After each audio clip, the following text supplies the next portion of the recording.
మనసు కవి ఆత్రేయ 35వ వర్ధంతి సభను సాహితీ భారతి ఆధ్వర్యంలో నిర్వహించారు. అపురూప, అగమ్య, అగోచర, అద్భుత శక్తి అయిన మనసును అక్షరాలలో ఆవిష్కరించిన మహాకవి ఆత్రేయాని ఆదం షఫీ కొనియాడారు.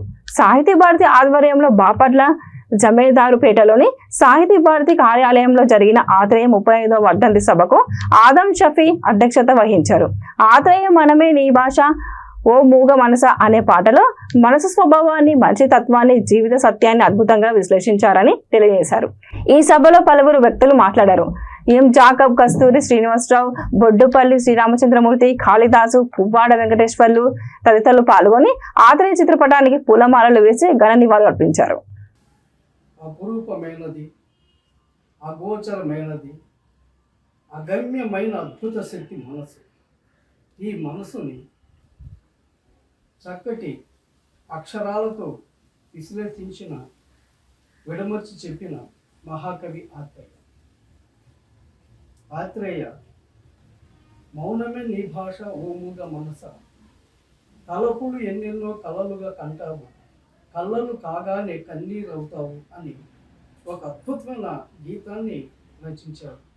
అందులో మనసు అంటే ఏంటి, మనసు యొక్క తత్వం ఏంటి అనే దాన్ని చాలా చక్కగా విశ్లేషించారు, అక్షరాల్లో ఆవిష్కరించారు. అటువంటి మహత్తరమైన మనసుకి సంబంధించిన ఆవిష్కరణ బహుశా ప్రపంచంలో ఏ కవి కూడా రచించలేదు. మనసు కవిగా పేరుగాంచిన ఆత్రేయ సూళ్ళూరుపేట గ్రామంలో జన్మించారు.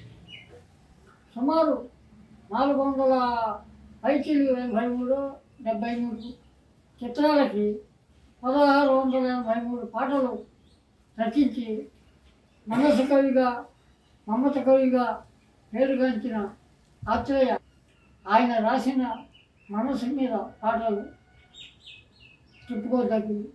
మనసు గతించే మనిషి బతికించే, అలాగే కారులో షికారుకి వెళ్ళే పాల బొగ్గల పసిడి దానం అంటూ ఆ గీతాన్ని రచించారు. ఆత్రేయ గారు సాహిత్యం అతి సరళమైంది, అతి సామాన్యమైన ప్రజలకు కూడా అర్థమయ్యే రీతిలో ఆయన రాయటం ఒక విశేషం. మనసు కవిగా పేరుగాంచారు. అంతకు మించిన జనరంజక కవి అని చెప్పవచ్చు. ఆయన వేదాంతం తెలిసిన వారికి అర్థం కానటువంటి వేదాంతాన్ని అతి సామాన్యులు కూడా అర్థమయ్యే రీతిలో ప్రేమనగర్ సినిమాలో మనసు గతి ఇంతే అనే పాట రాసి 50 సంవత్సరాల పైన అవుతుంది. అది ఇప్పటికీ కూడా మనుషులు మారుమోగిపోతుందంటే ఆయన యొక్క సాహిత్య విలువలు ఏపాటివో అర్థమవుతుంది. ఆత్రేయ గారు నాటక రచయిత, ఆయన నాటికలు, నాటకాలు ఎన్నో రాశారు, ఎన్నో అవార్డులు పొందారు. ఆయన 1951వ సంవత్సరంలో దీక్ష అను సినిమా ద్వారా ఈయన పరిచయం కావడం జరిగింది.